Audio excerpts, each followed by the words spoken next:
Hello students, welcome to Nalanda tutorial.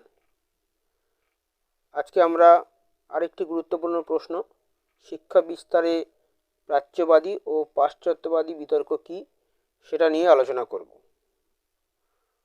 1813 খ্রিস্টাব্দের সনদ আইনে এদেশে শিক্ষার জন্য বার্ষিক 1 লক্ষ টাকা বরাদ্দ হয়।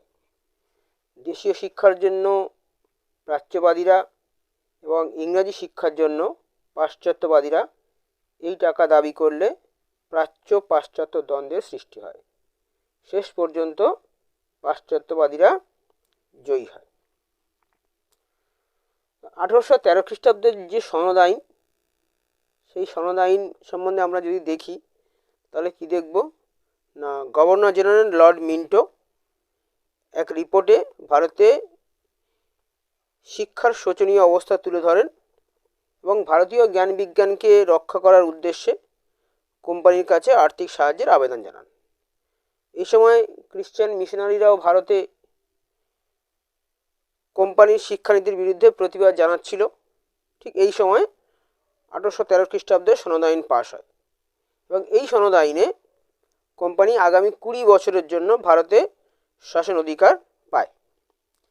এই আইনের একটি ধারায় বলা হয় যে ভারতীয় জনশিক্ষার জন্য কোম্পানি প্রতি বছর 1 লক্ষ টাকা ব্যয় করবে এবং এই যে 1 লক্ষ টাকা কিভাবে খরচ হবে সেই নিয়েই প্রাচ্য এবং পাশ্চাত্য দ্বন্দ্বের সৃষ্টি হয়।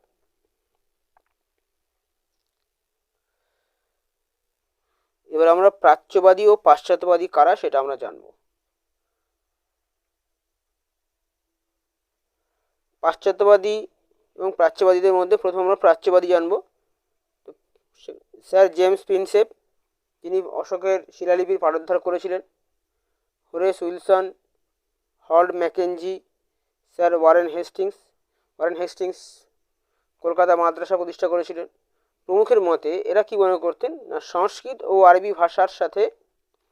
ও ফার্সি ভাষার সাথে দেশের ঐতিহ্য ও সংস্কৃতি জড়িয়ে আছে, তাই প্রাচ্য ভাষাই হলো প্রকৃত শিক্ষা। অর্থাৎ এদের কাছে প্রাচ্য ভাষা ছিল প্রকৃত শিক্ষা এবং এই ভাষার উন্নতিকল্পে চেষ্টা করতে হবে। পাশ্চাত্যবাদী কারা ছিলেন? Charles grant, Thomas Macaulay, ট্রাভেলিয়ান। এদের কাছে কি ইংরাজি ভাষা এদেশের ছাত্রদের চাকরি পাওয়ার উপযোগী এবং এই ইংরাজি ভাষাই অধিক কার্যকরী ভাষা, অধিক উন্নত ভাষা। এই ভাষায় দেশে আঞ্চলিক ভাষাগুলিকেও সমৃদ্ধ করবে পরবর্তী সময়ে, তাই এই ভাষায় শিক্ষা দিতে হবে। এইভাবে প্রাচ্য এবং পাশ্চাত্যবাদীদের মধ্যে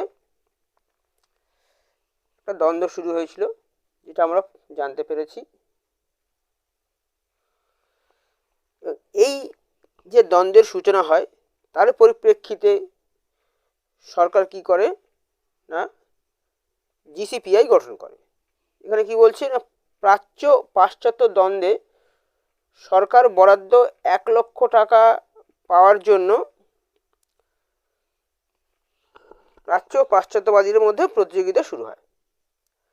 সরকার এই সময় কি করে না, শিক্ষা খাতে টাকা দেওয়া বন্ধ করে দেয় এবং কোন ক্ষেত্রে টাকা দেওয়া হবে, পাশ্চাত্য শিক্ষায় না প্রাচ্য শিক্ষায়, সেই সিদ্ধান্ত গ্রহণের দায়িত্ব দেয় একটা সমিতির উপর, যার নাম ছিল কি general committee of public instruction বা জিসিপিআই।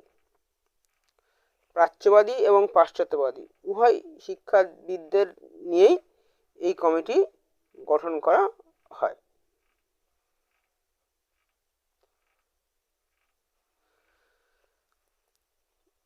এই সময় কি হয়, কমিটির সদস্যরা কলকাতায় একটি সংস্কৃত কলেজ প্রতিষ্ঠার সিদ্ধান্ত নেন, সেটা 1823 খ্রিস্টাব্দে।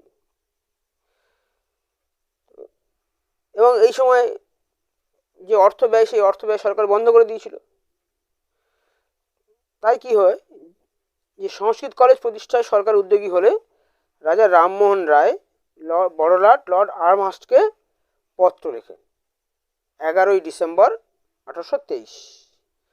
কি বলেন না, ভারতে ইংরাজি শিক্ষার ক্ষেত্রে টাকা ব্যয় করার অনুরোধ জানান। কে? রাজা রামমোহন রায়। এবং এটি কিন্তু একটি উল্লেখযোগ্য দলিল ভারতীয় নবজাগরণের ইতিহাসে। দ্বন্দ্বের অবসান ঘটে পরবর্তী সময়। কিভাবে দ্বন্দ্বের অবসান ঘটে? বড়লাট লর্ড উইলিয়াম বেন্টিং